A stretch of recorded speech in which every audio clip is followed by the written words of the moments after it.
We're building a league, we're building clubs. I think we need to entertain. At least that's my way of doing it. And there's different ways to get games, but I think that's the one thing you'll get out of a lot of times Forge and Cavalry. They're entertaining from a tactical end, sometimes a little bit physical, but I think there's a lot of good football being played, and not a lot of teams waiting for another one.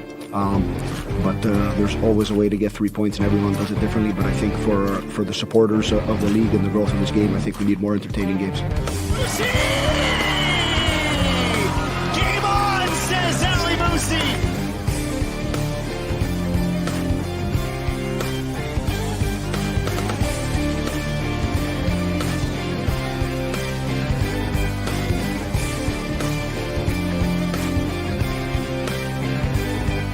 So Didic goes again, and it's in!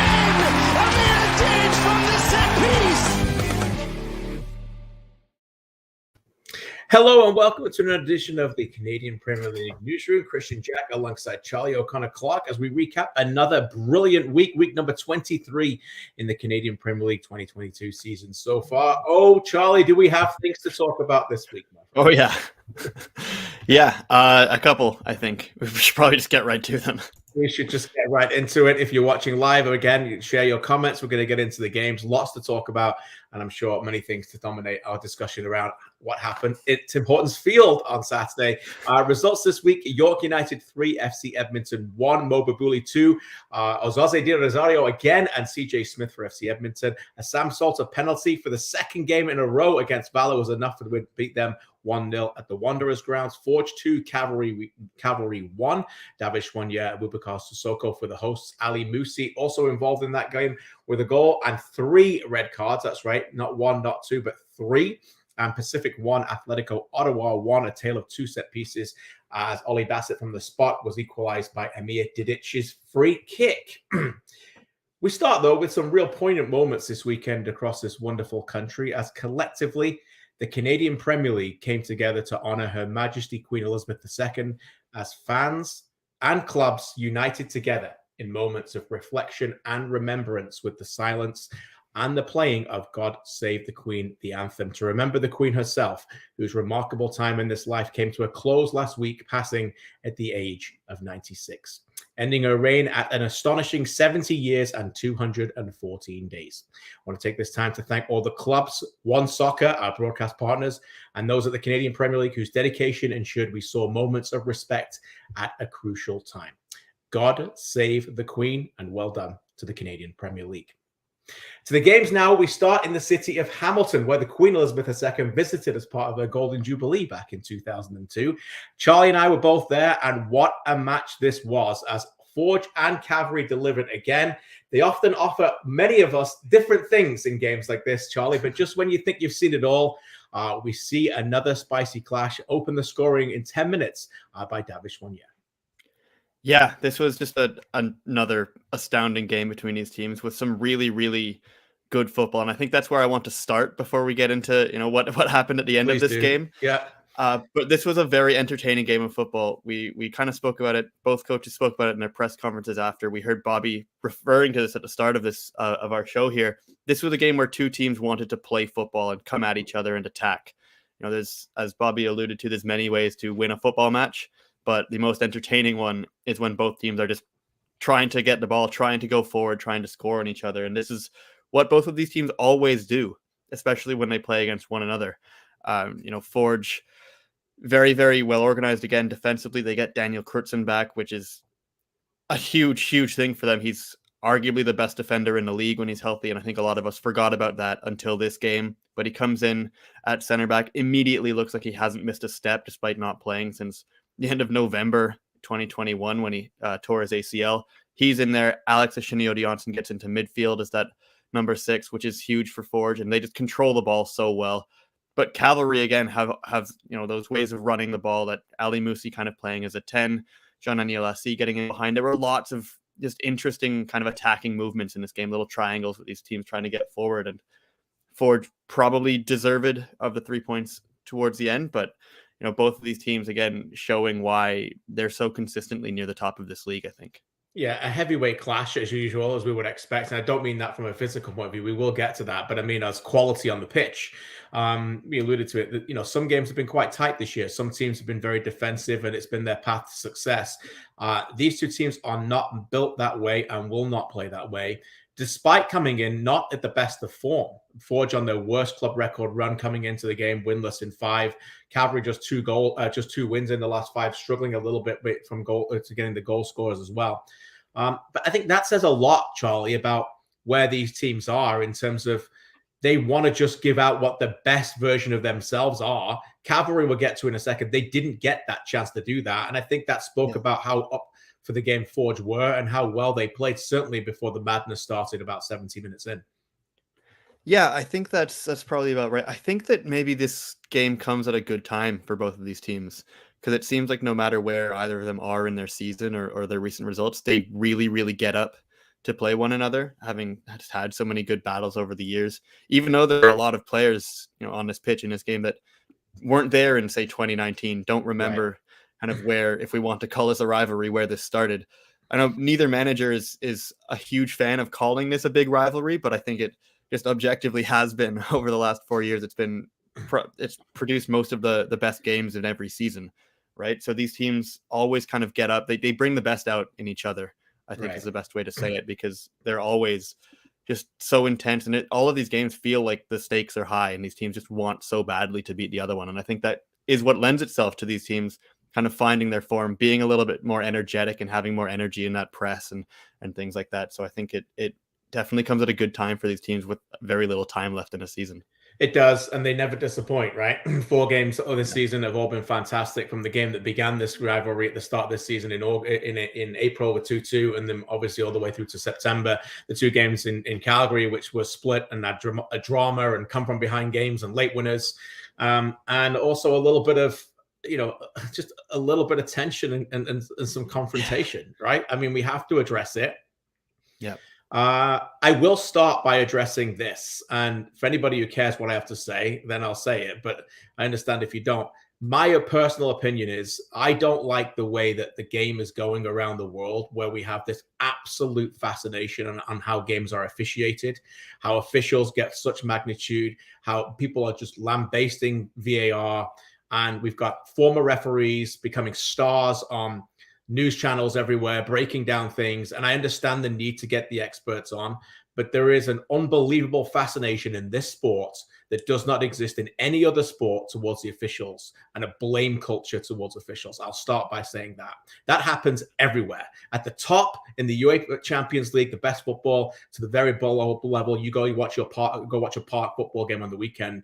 The attitude towards officials is poor. The attitude for on the pitch, there's this gamesmanship of trying to up one of each other and beat people in different ways that goes over the line in sporting fairness, that no other sport does that. That has to be said, that's what happens in this. And players have to take accountability for that.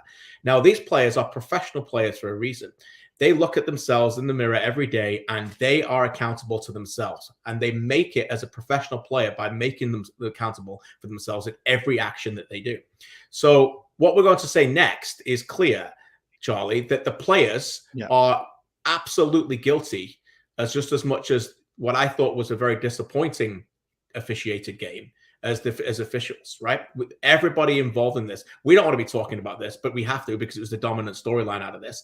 But the players, obviously, both players on both sets of sides, certainly some of them didn't exactly hold themselves in high esteem after this game. Yeah, you're absolutely right. I agree. I think I agree that I never want to be speaking about the officiating after a game, especially a game which, as I said, had some really, really entertaining football in it. But occasionally there are moments that are like this. But at the end of the day, players need to know better in a lot of these situations, right? You can't lay blame on officials or things like that. There are going to be calls that are bad or that don't go a team's way. And when they do, as we're going to talk about them, because we have to in the spirit of fairness. But yeah, at the end of the day, it's disappointing to me to have this be the story. Right? No, I think that's fair. But it has to be said that, as we all try to get better, the league everybody, Canada soccer officials, we just want everyone to improve, right? And I do think that the way the referee, struggled a little bit in the game, and I think that's fair. The players didn't help him. It was a very difficult game to referee. Let's play some of these incidents. There was 3 red cards in all. Let's put the Becker one in first because it was a difficult one to see. Now, obviously, we have to address that. You can see there's lots of issues going around. There's frustration before that. Now, we're hearing that Forge have appealed this. It's a straight red card from the referee. He's not very happy with it. When you see the tackle, it's clear that the referee has got this right. It is a red card, in my opinion. Yeah. Now, he's not judging intent there. Ultimately, is he judging violent conduct? Is he judging serious foul play? If you're listening on the podcast, we're just talking about the tackle as you show it. What do you think on this, Charlie? I don't think that many people would say that he has much of a case in arguing the red card. No, I don't think so. I think at the end of the day, this is pretty cut and dry. It's a dangerous thing to do, to step on somebody's leg like that. He didn't have to do it. It's quite a forceful step down as well. So you can argue that he's in the way of the path to the ball, but at the end of the day, that's a dangerous one. And I think that's the right call in this situation. And unfortunate to see the captain sent off like that. I agree. I'll say this. When you identify the difference between serious foul play and violent conduct is very difficult to assert blame on people when you're away from, unless you're close, when you're close to the ball. Away from the ball, violent conduct is often given the reason. This is probably serious foul play, the use of excessive force, endangering an opponent. It ticks all the boxes that the officials would go through. This is a different round. Again, Manny Aparicio's been through this twice now. I'm not a big fan of taking players off for 3 games, particularly in a 28 league game season. I know that the rules are there for a reason. That's just my own opinion. We want to see stars on the pitch. Manny Aparicio, we want to see him on the pitch. We want to see Cal Beckman. We want to see these players on the pitch. Let's have a look at the next one, the Dichiara red card. This was late in the game, and the official really didn't get a lot to see of it. You can see there that linesman has kind of put the flag up, and after that, Dichiara is given the straight red card again. This would be classed as violent conduct. It is away from the ball. There's not a lot you can see there. I don't know if the elbow drags there into Noah Jensen. Charlie, I don't know, yeah. That one is also, we're hearing, is being appealed as well. Joe Dichiara was obviously stunned. Maybe you could say he could run around him there as he goes and gets the ball. So I don't know, but that's being appealed as well. So we'll find out the reason for that too. Yeah, I think he has probably a better case than Kyle Becker, and I'm not sure that this is given as a red if there hasn't been that scuffle and the red card before and kind of the rest of the match. So I'm not sure necessarily. My first thought was that maybe there is an elbow in there that I can't see from this camera angle. We don't really get one from the opposite side, which is maybe something there. But again, in a game of this magnitude with this kind of intensity and animosity, then you don't really get the benefit of the doubt sometimes in these situations. And particularly a player like Joe Dichiara, who does have, a little bit of a track record of being a guy who plays on the edge in some of these situations, maybe that also plays into not necessarily getting the benefit of the doubt. But again, I think he has a much stronger case on his appeal than Becker does. Yeah, like we said, we didn't want to talk about this too much. It was a dominant storyline. There's no question about it. It was a phenomenal game of football, a great game of football from the start to the end, with key players playing a big difference. Before we get into our next guest, let's hear from Ali Musi after this one, who played a big part in Cavalry trying to get back into this game. Yeah, I mean, it's when 2 good teams play, there's a lot of tension and a lot of good football that is being played. So it's just a high-quality game, 2 good teams going at it. Each team's going for the win. No one's really sitting back. Everyone's just going for it. So it's usually an exciting game. There's a lot in it usually. So today just showed that.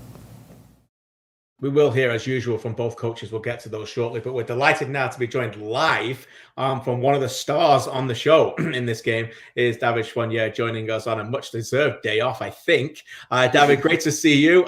Congratulations on the win and the opening goal on the weekend. How big of a game was this for your team to bounce back after what was an uncharacteristic, difficult run? Hello, guys. Thanks for having me. Yeah, it was a big game. It was an exciting game all around. I think pretty entertaining game, and it was really good to get back in the winning column, which we much needed. David, you've been around this Forge team for a very long time, pretty much since the very beginning. What is it about these games against Cavalry, do you think, that, going back to 2019, they're always just so entertaining, so intense? Is it just that, you guys have been two of the top teams in the league for so long that you go at each other like this? It's a good question. I don't really have a clear reason why it's always an intense game between the two clubs. I think it's two good teams that want to win, two big clubs that want to do big stuff. I think every time we play them, there's this sense of we want to show them who's better, who deserves to be at the top of the table, and it just brings the best out of the two teams, and it always create exciting games between the two teams. So it's just exciting for the league too. David, you were excellent on Saturday, as was your team to start from the whistle. What was the build-up like? What was Bobby speaking about? Was there much emphasis on Cavalry, or was it just expectation from you guys to go out there and show after a difficult run that really wasn't Forge? Yeah, after going through a difficult few games before that, it was just going back to the basic, going back to enjoying the game, going back to staying together. I think as a group, stay together and really do whatever we need to do to get the 3 points. That was the message from the beginning of the week.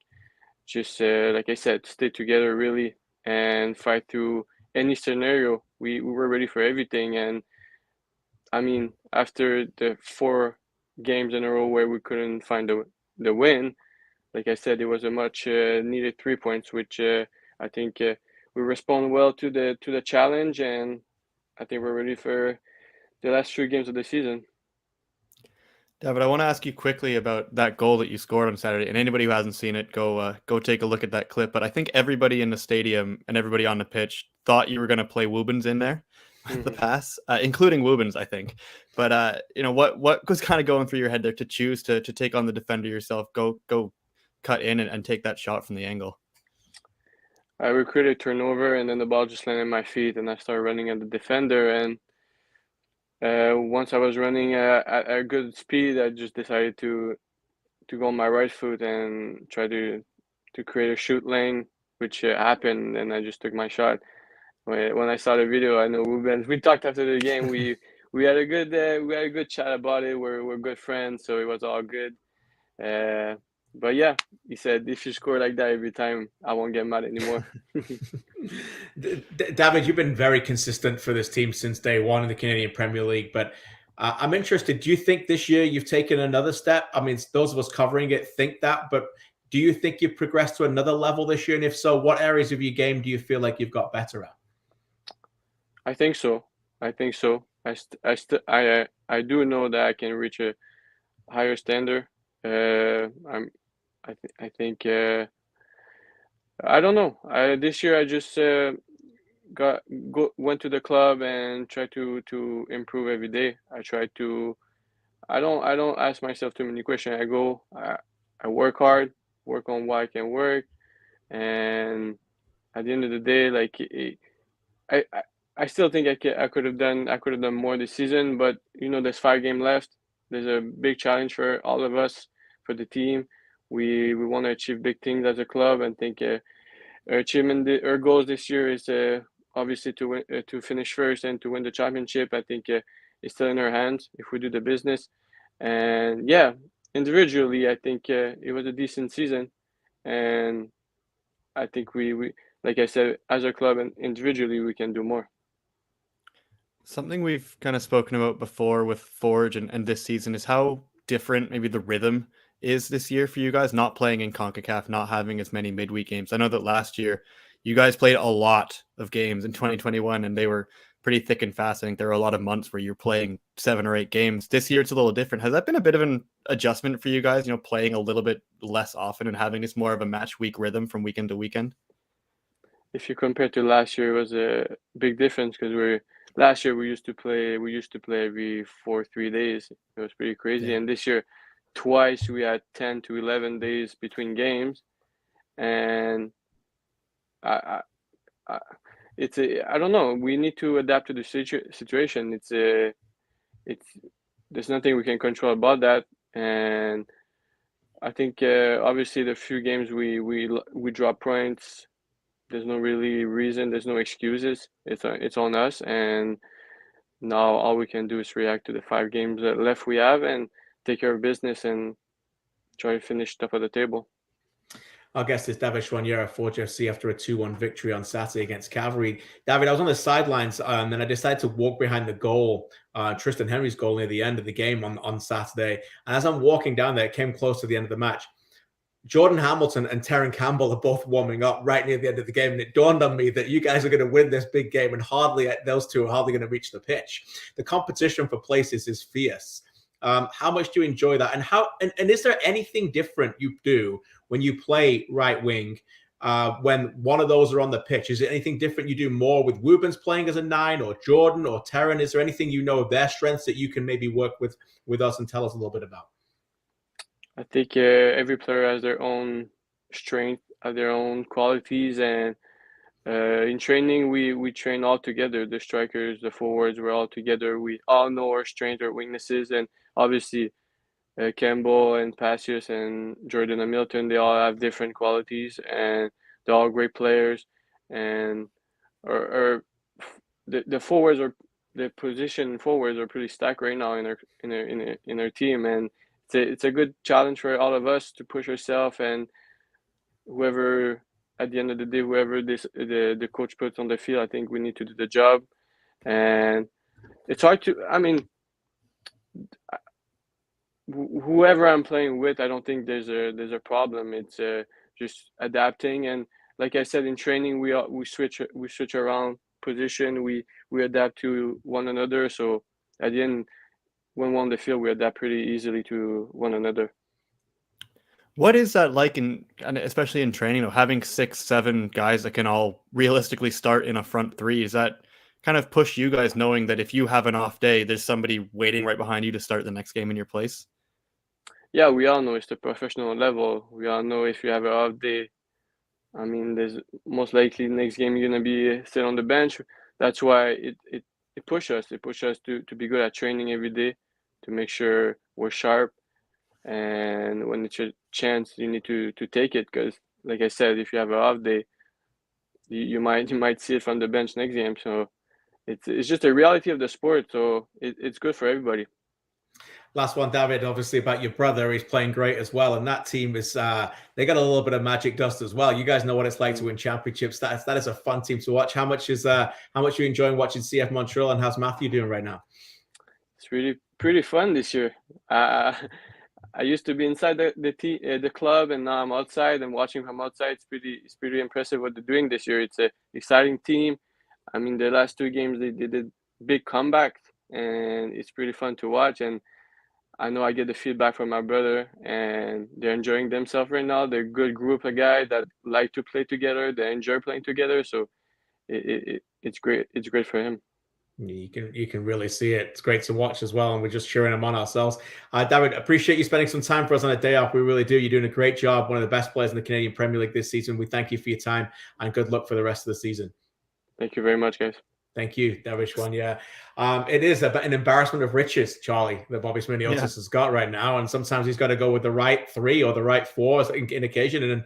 And David's been, in and out the team, but mainly playing. And he's been outstanding, and he rewarded Bobby again on Saturday with a tremendous performance. Yeah, and he often does, especially at home, it seems. He really likes playing at Tim Hortons Field in those kind of wider areas. He loves cutting in from there, and he's been probably one of the most consistent attacking players on this team this season. But we've spoken about it before, especially in the last couple of weeks. It's very difficult for Bobby to figure out who that front 3 needs to be. But David's certainly one of the players kind of making a case that he absolutely at least needs to be penned into that playoff starting 11, if we want to call it. Yes, no doubt. I think he has to play in that. He's a big game player as well in this league. Yeah, exactly. Talking of big game players, the return of Daniel Kristian in the Canadian Premier League was there and evident from the start. What an major acquisition. He's back in after missing almost a year, 290 days. And if you missed it, we won't have time to play this show, but my interview is on social media, on Twitter, with Daniel after the game. What we will play, though, is his head coach and technical director, Bobby Sminiotis, on the return of his key defender. Yeah, I think I've said from the first year he's the best central defender this league has seen. There's no question, and this is no knock to anybody else. But this is a guy that can play football. This is a guy who's physical. This is a guy who wins tackles. In the first half, I think he's won 4 or 5 challenges in the middle of the field, and he hasn't been on the pitch playing a game since early December, late November. So it just speaks to his quality. It's always tough bringing a player back in from injury. You want to say, how do I get this guy minutes? And, do you throw Daniel Kristian in the 60th minute when everything is going on? Or is the best way to get him a start, get him into the game? And I thought, that was the right thing to do today, and we're happy with his performance. And he's obviously gonna help us as we move forward. Just a tremendous return. With more, here's Daniel Kristian from the press conference. I honestly feel great. I think after the first half, I think there was some conversation of how do you feel? Do you want to continue playing? Do you feel good? And I felt physically okay, so I said, let's just push it a little bit. I think for me, I'd rather push it in the games rather than in practice, just to get those game minutes under me. So yeah, that's what we decided to do, and it was more like you decide when you feel ready to come out. And I think around the 65th minute, I think I was good to come out. So, Charlie, before we bring in Mitchell Tierney, you know what else we need to bring? One of these Canadian passports for Daniel Kristian.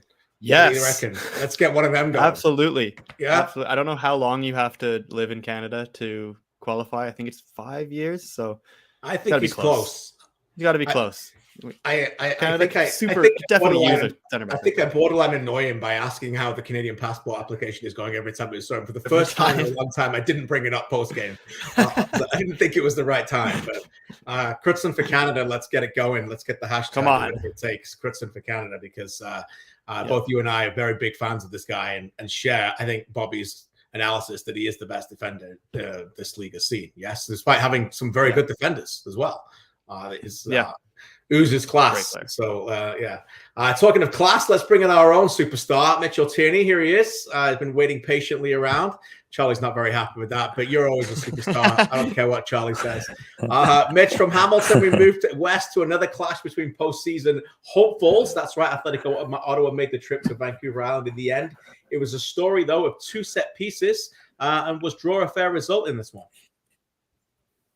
I think it was, and you mentioned the set pieces. I think that's one of the things Carlos Gonzalez talked after the match about. These are going to loom large this time of year, when at this point of the year, everyone's played each other, 2 to 3 times at very least, and the stadiums, are not unfamiliar either. There's a proper home and away, where Pacific's been here, Ottawa's been to Pacific before.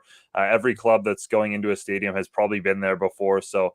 I think with that in mind, and with how important these games are and how few chances teams are going to want to give up from open play, set pieces are going to be big. And here was maybe the storyline set piece of the game. Just before halftime, Emir Didic there, you got Marco Bustos standing over it.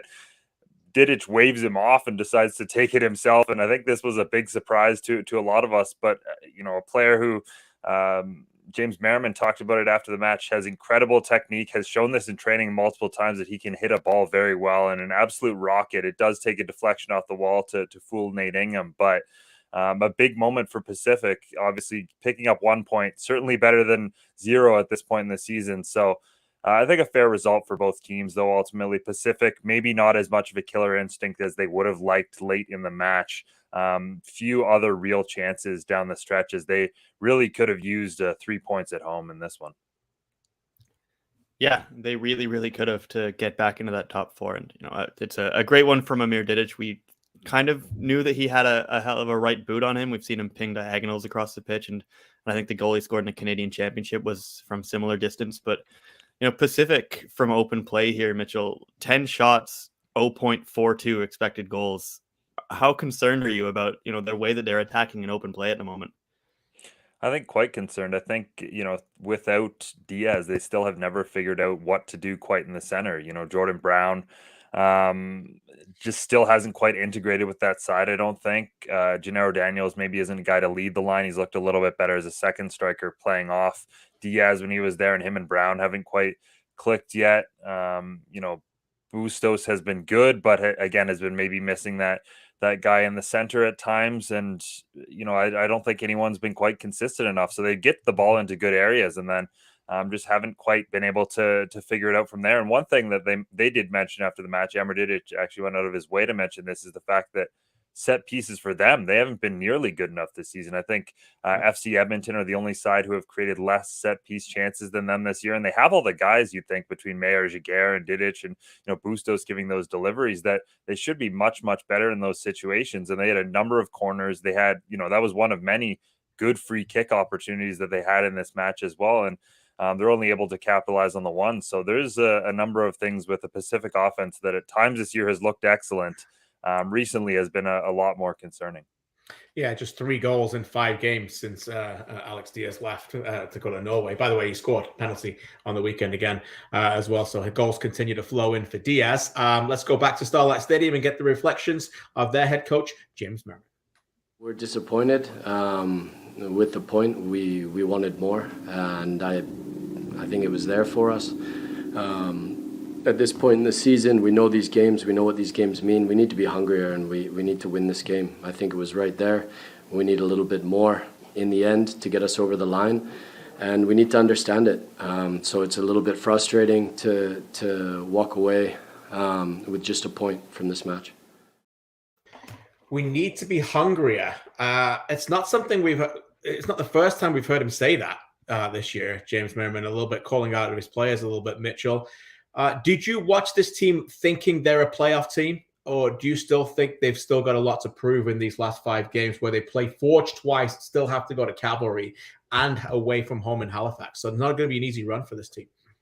I think they have more to prove. I don't think that they're nearly consistent enough. I think we've seen some major highs from them this season. I mean, look at the CONCACAF League run. That performance they put in Costa Rica, I think, is one of the best performances a CPL side has put in any match this season. So we know they're capable of playing at the highest level, but I don't think we've seen it nearly enough from them, especially the later part of this season. We've seen it in stretches, but the best sides and the top 4 sides right now have been able to maybe be a little more consistent than Pacific this year. So that would be my concern. And obviously, we bring it up every show. Manny Aparicio missing out is huge, and he will be back next week. So that is huge for them. But, you can't be about one player, and you can't have that big of a difference. It looks so different of a side when one player is out. And I think that's been a major concern for them all year. Yeah, major concern, no doubt. Oh, Young was good in midfield. Dixon was back as well. But yikes, you got to worry a little bit. You have to worry a little bit about that team. We'll keep an eye on them, but Forge at home next. And it's interesting. We'll get to the games remaining for Valour as we talk about that race, but it's starting to look like those two a little bit for that 4th spot. With more on the opposite side, here's the reflections of Atlético Ottawa boss Carlos Gonzalez after this one.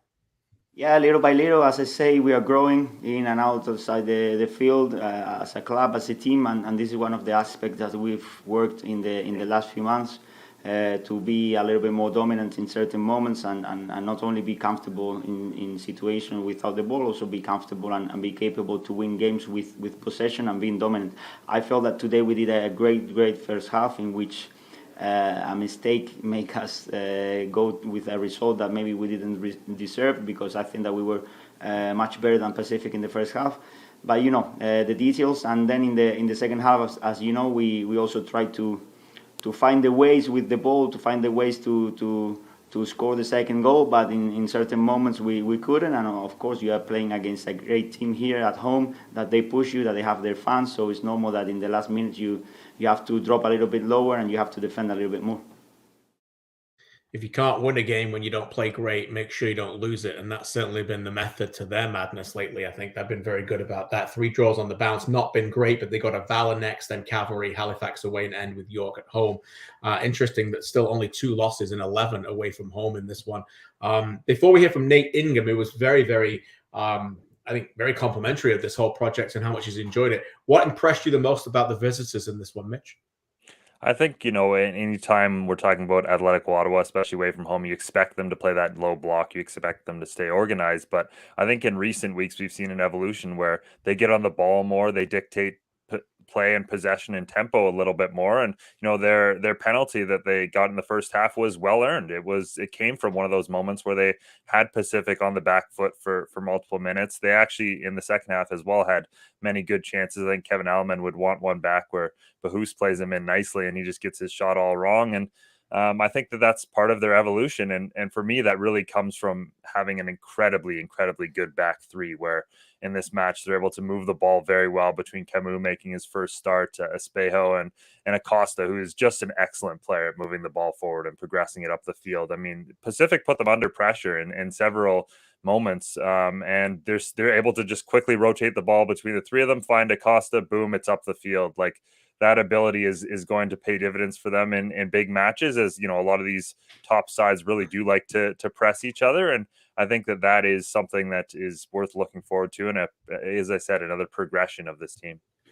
Charlie, I don't know how good your Spanish is, and we love Drew Becky, but we've got to come up with some nickname for the back three, you know? Like, I was thinking about that. Oh, were you? Yeah. I was thinking about it because it is just this wall of three Spanish center halves in the middle there, right? Yeah. And it's not really a Spanish armada. Like, they're not really charging forward or anything. Like, so it's no, that's they're actually kind of the opposite. Of that. Yeah.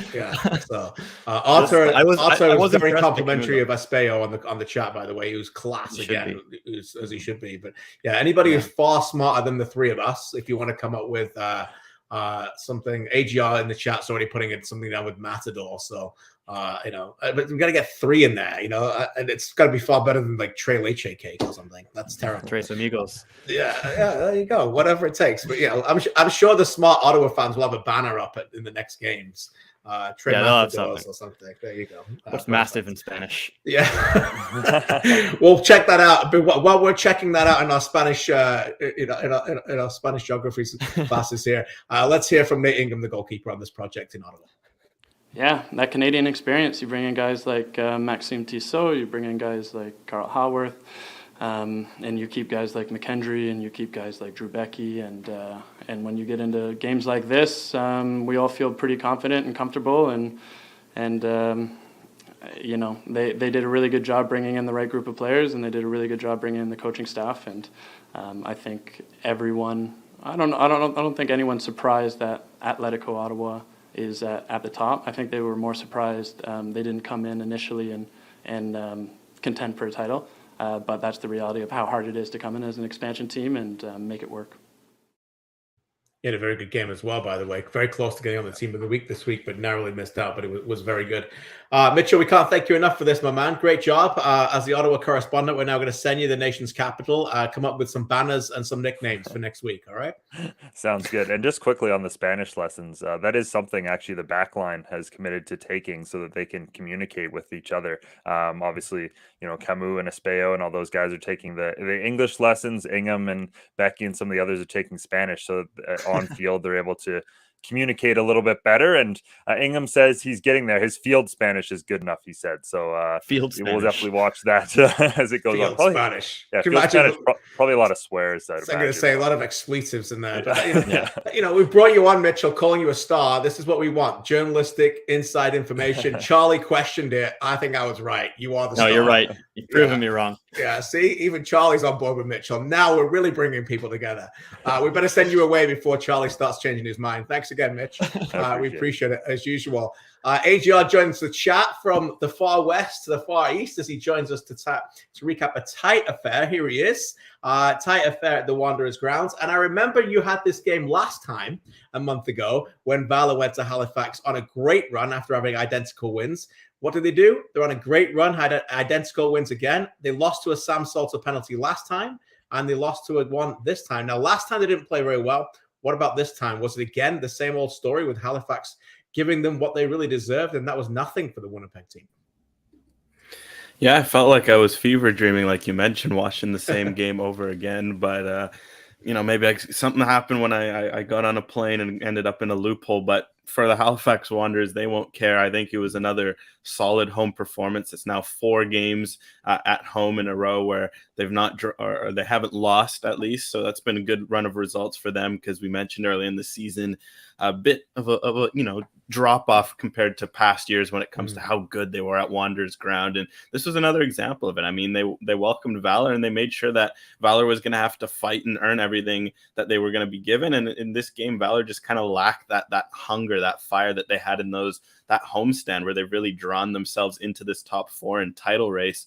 So for Valour, it was an afternoon, of frustrations, as probably best exemplified by this miss there. They have chances in the box. They got chances, but they just did not look sharp enough over the course of the game. And meanwhile, I thought it was a very composed, professional performance from Halifax, which, considering how young their lineup is, that's huge. And I think, no matter what happens for them in this playoff race, they're still alive. You can never say never. It's nice to see the young guys stepping up across the board, because I think that's going to give them a huge platform next year, especially, seeing what happens with João Morelli. Will he come back? Will he leave? If he comes back, they're building a great platform of young players. Yeah, Halifax were, I think, by some margin, the more entertaining team in this game, which isn't something that we've often been able to say, unfortunately, about Halifax this season. But I think, Alex, you mentioned it there. They're a very young team in this game with the lineup, especially at the back. Kristian Campagna and Mo Omar, all of these guys. It feels like maybe at this point of the season, there's kind of more hope and positivity in, going in the right direction at the moment, isn't there? Absolutely. The average age, I think it mapped out to 23.2 for the starters or something like that, which is absurdly young. I mapped out the back five plus keeper to 21.2, I think it was, which is also even more ridiculous, given that, theoretically the defensive positions are the ones where you need more experience. And I think if you're Stephen Hart, you have to be ecstatic with the fact that you've rolled out that same back five plus goalkeeper 2 games in a row. You keep 2 clean sheets against 2 of the better offensive teams in the league. And I think that, sort of foundation is huge, because, you look at Halifax over the course of this season, it feels like they've been a team that's a bit rudderless at times, a bit without a foundation, especially when João Morelli went down, because he was so crucial. And I think if they can keep up this sort of defensive foundation, I think it's what the Wanderers need. It was no coincidence in 2020 when they had their best season, as they were such a solid defensive team. They gave away nothing at those island games, and they went far because of that. And I think now that they're returning to that form, you're seeing a lot of great defensive posture, the back five, how aggressive the wing backs are. They're pushing up the field, but also they know when to sit back. I think that's going to be huge. So credit to some of those additions they made.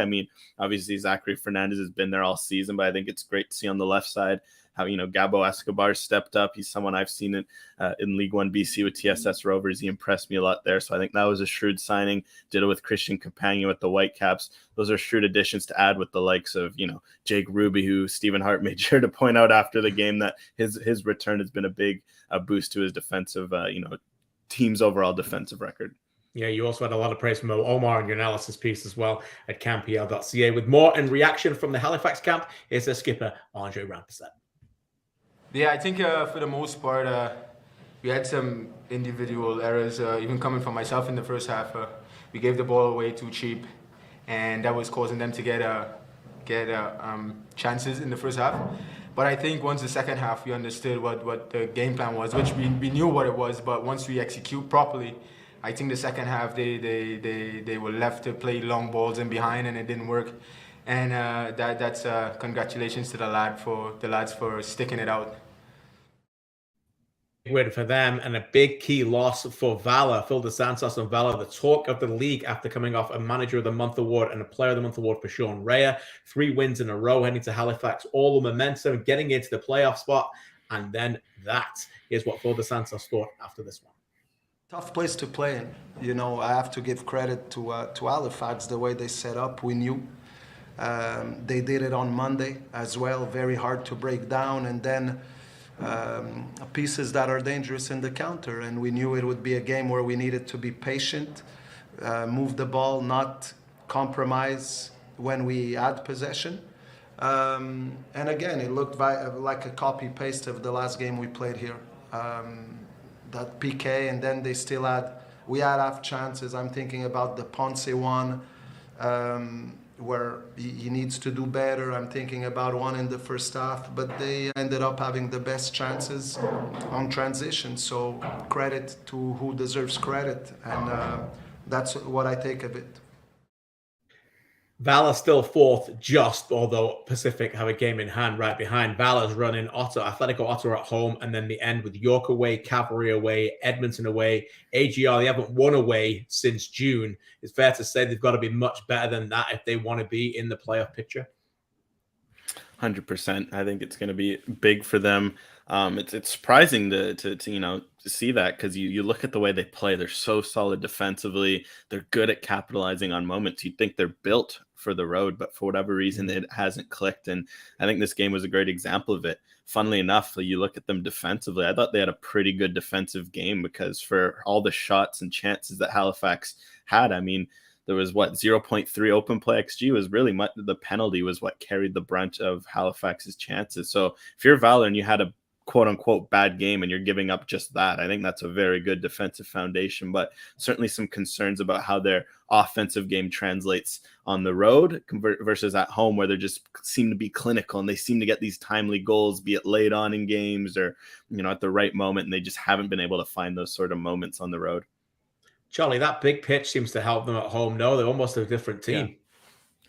Big pitch, the turf pitch as well, not the maybe more uneven surface that they have on the grass in Halifax. It is very different how they can just play those longer balls over the top in transition at home, which they really like to do, and kind of serves them well. On the smaller pitches, maybe not so much. And again, with there's less space out there, Sean Reyes marked a lot more tightly. And I think that this was a game where he kind of struggled. And it's mostly a credit to Halifax's defending. Kristian Campagna was quite tight to him in this game. But when you're not able to get Sean Ray on the ball as much as they like to, they're not going to create as much in attack. And I think that was kind of the case here, right? Pretty much. I mean, Sean Ray and Moses Dyer, those are the kinds of difference makers you see for Valour week in, week out. And in a game like this, they didn't have those moments of magic. And I just think the way Valour's attacking posture was, because I mentioned Halifax having few chances, Valour had even far fewer. They had maybe 2 or 3 good half chances. I think the way Valour was, they needed Moses Dyer or Sean Ray to pull a rabbit out of a hat, and the rabbit wasn't there in this game, and it kind of showed in how the game went. Hey, Joe, we appreciate you spending some time with us. Always a pleasure. And you continue to read his great work at One Soccer and, of course, at CanPL.ca. I will chat with you next week, my friend. Have a great week, Alex. Appreciate it. Last but not least, we end the weekend at York Lions Stadium, and we bring in our own Benedict Rhodes, who was our man in this game. And you were treated to another explosive attack from York United as the Mo and DeRo show continues to power York through, Benedict.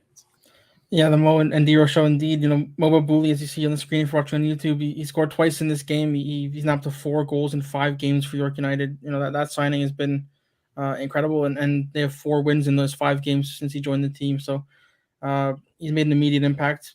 You mentioned Osaze Di Rosario as well. He now has 12 goals on the season, 11 in the CPL, just 2 back of Diaz for that golden boot, and now is York's all-time record goal scorer with his 12 all-time. So those two have been lighting it up, and York as a whole have looked so much better these last few weeks. And this game, was like I said, a 4th win in 5 games, a pretty complete performance, and they walk away with another 3 points at home. Yeah, I think we're at a point where I would genuinely be surprised if Osaze Di Rosario doesn't win the Golden Boot this year, being 2 goals back and the way that York are playing at the moment. But before we go too much into it, I want to do just a Mo Babouli appreciation minute. Yes, because let's do it. Ben, you kind of highlighted it in your analysis, but what is it that makes this player so good and so respected by other players in this league that he can come into this game or into this squad and just be immediately so impactful? Yeah, I think Mo Babouli, what you see is what you get sometimes. Like you've known what he's about for the last couple of years in the Canadian Premier League, and he's so composed. He's so good at sort of drifting in and out of spaces and sort of making these opportunities for himself. And under Martin Nash now, he's been given kind of this free role, it seems, to kind of go wherever he needs to go on the pitch to get himself on the ball, to get the ball to his teammates and make things happen. And that's exactly what he's been doing these 5 games. And the whole team has looked more sort of linked, I guess, between the offense and defense have sort of been brought together by having this sort of central guy who can kind of do it all, really. Yeah, player of the week last week, was in the team of the week last week, in the team of the week this week, and certainly a contender for player of the week this week. The other thing I like about this for neutrals is when Babouli was at Forge, of course he was really good. And of course he was a big part of that. But he almost got lost in the stars of what was going on there. Everybody else, you talk about Kristian like we've done today. You can talk about Jonsson. You can talk about Becker. You can talk about Pasillas. We've had David Choinière on. They've got Hamilton. They've got Campbell now. They've got all these other players. He's the man at York. He's the man. And he's ready for that, by the way. You know, this is not a shrinking violet, a guy who likes to hide in the shadows, Charlie. This is a guy who plays big, wants to be big, and in a team there that needs a little bit of that offensive leader, that igniter, he's taking it on fast. And you can see it means to me. He's got a contract for next year. You can see he's comfortable. This is his team now. And it's like, get on my back, I'll lead you forward. And the rest of them are shining through. And that's what I like about Babouli. Now we're seeing a different side to him that I don't think we would have seen if he'd gone back to Forge, for example, Charlie. Yeah, that's exactly it. And it's crazy because he's a pretty quiet guy off the pitch. But when he's on the pitch, he's essentially running a show really from day one when he gets into the York side. The CPL, we're a league where we're blessed to have lots of very talented attacking players and good teams and teams that play good football. But something that I think is very entertaining always is superstars. And I think Mo Babouli has the capacity to be a CPL superstar next season. You know, if he is the man in Martin Nash's side and he's running the show and, early, very, very way too early suggestion that he probably wants to be in the running for player of the year next year. So I cannot wait to see how this team kind of grows around him. And I think it's a team that's well set up to kind of build around him. And they haven't really had a player like that yet. Yeah, imagine if he'd signed a couple months earlier, he'd been the running player of the year this year, I think. Just give him a couple extra might be in months. The playoffs. Yeah, exactly. If you missed the game, York were full value for the 2-0 lead. CJ Smith did come on and get that one goal to make it 2-1. And Martin Nash actually talked about this after the game, the importance of finding another gear and making sure they got that 2-goal lead back. Yeah, it was good. I thought, I thought we were quite comfortable first half. Had a good half. Could have scored a couple. To be honest, we had a couple half chances that you'd like to see one of them go in. And then I thought we started the second half really well, got the goal, and then I thought we kind of relaxed a little bit. So that was a bit frustrating for a little bit. They scored the goal and it kind of woke us back up. And I think again in the second half we could have scored a few more. Certainly could. We'll get to their offensive being ignited over the last few games in a minute. But Mo Babouli is not the only player that's starting to look comfortable who has been a mid-season acquisition. There's been many. Ronan Krat's been excellent. Taz Motakudis is another one, and we'll hear from him now after this one. I think coming here tonight was important that we got a good result at home.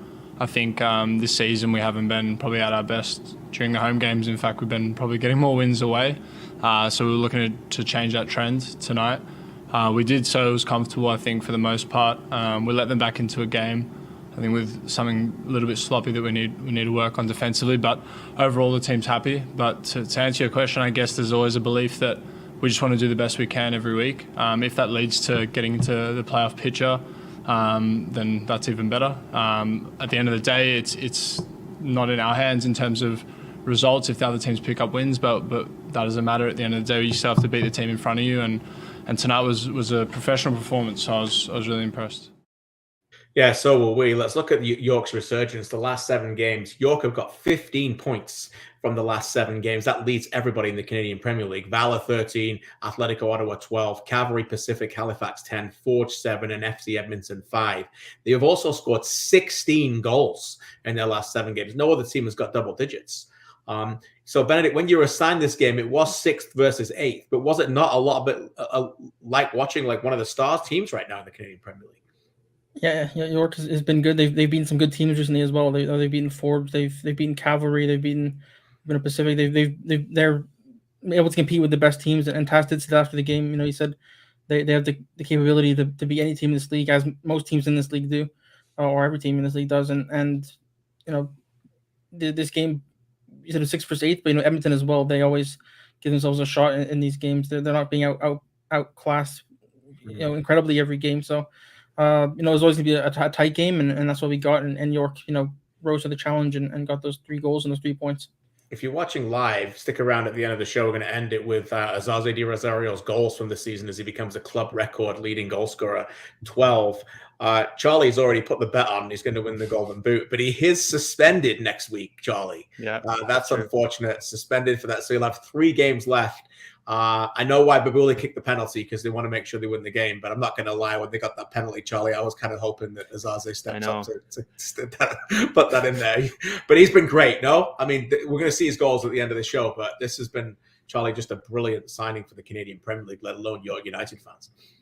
Yeah, it's amazing, and it's fun that he's kind of found his place in the way he wants to play, because he started the season very well, that goal in Edmonton, which kind of put him on the map, and then he had a bit of a rough patch after that. He had a bit of a dry spell for maybe a month or so. The whole team did, to be fair. Missed that But penalty, didn't he, in Valour too? yeah, Yeah. he had a tough spot where I think maybe the initial hype around him sort of trailed off a little bit, and maybe hurt him a bit because there were pretty high expectations. But he's found his consistent place in the side. He's a young player playing a lot of minutes for this team as well, it must be said.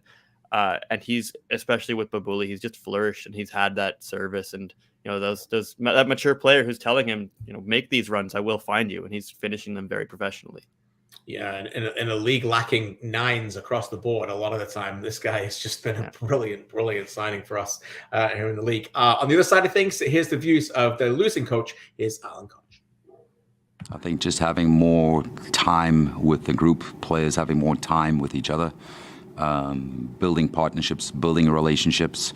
I think that's been our biggest evolution in the last few weeks. It didn't show tonight, to be quite honest. I was very disappointed with the entire game, to be quite frank. Our first 45 minutes, we were not how we have been for the last few weeks. The energy was low, and we put ourselves in a bit of a hole. And then the second half became a very transitional-based game where we're going to go at them, they're going to go to us, that type of deal. And if a game becomes like that, then anything can happen. So, yeah, we've been happy with our progression. I think we're much better now than we were the last time we were here.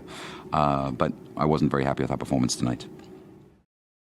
Still 12 points on their last 13 games, and a big game this weekend. Always a big game in the Clash of Alberta. But if FC Edmonton ever want to beat Cavalry, this might be a really good time to stick it to them. Before we get to the games next week, let's take a look at the standings as we close week 23. And the boys of the capital still remain at the top on 41, but it's getting closer, and Forge are certainly back in the race to be regular season champions. Don't rule out Cavalry, who end 3 games at home to end the season as well. But Benedict, it's looking increasingly likely it's one from Valour or Pacific, even though York still have a chance to get in there as well. Yeah, they have a chance, but it'll be an uphill battle, that's for sure, for York. And I agree with you. I think it'll be one of Valour or Pacific. Both of them have an interesting stretch to end the season. As you guys mentioned, Pacific have maybe a little bit of a more difficult sort of run to close the season, but those two will definitely be battling it out for that one sort of coveted spot. Yeah, definitely keep an eye on that. And we'll start by looking at next week's games coming up next.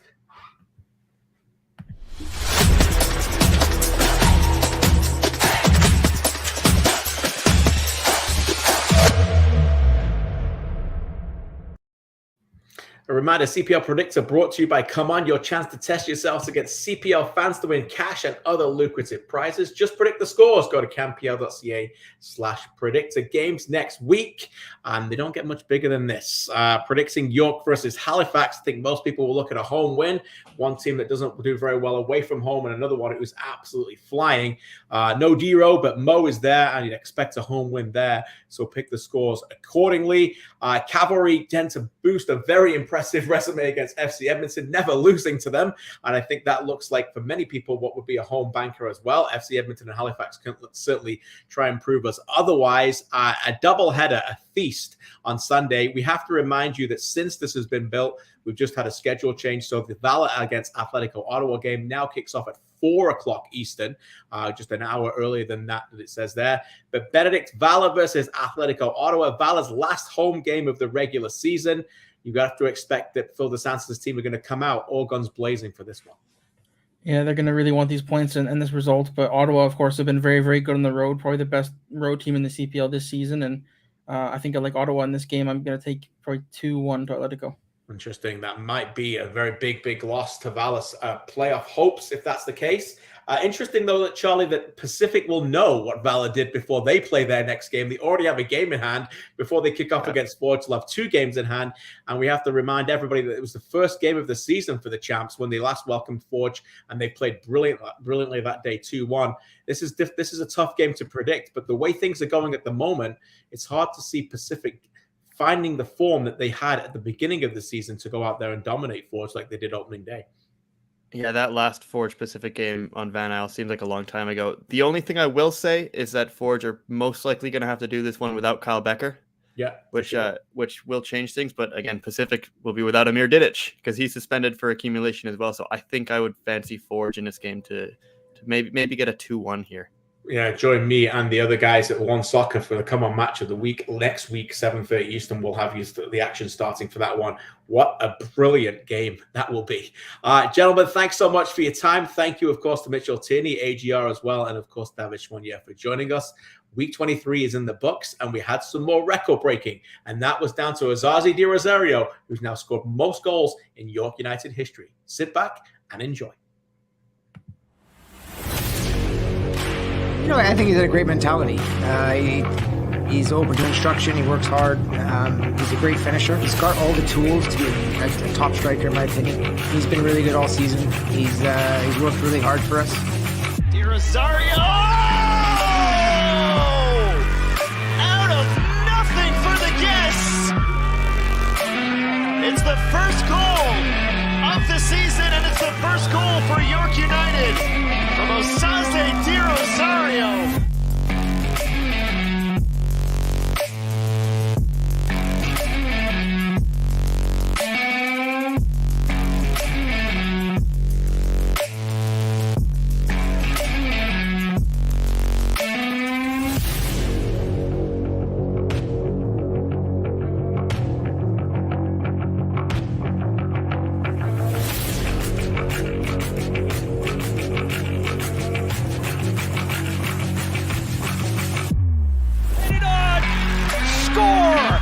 And it is Osaze Di Rosario who finds the equalizer.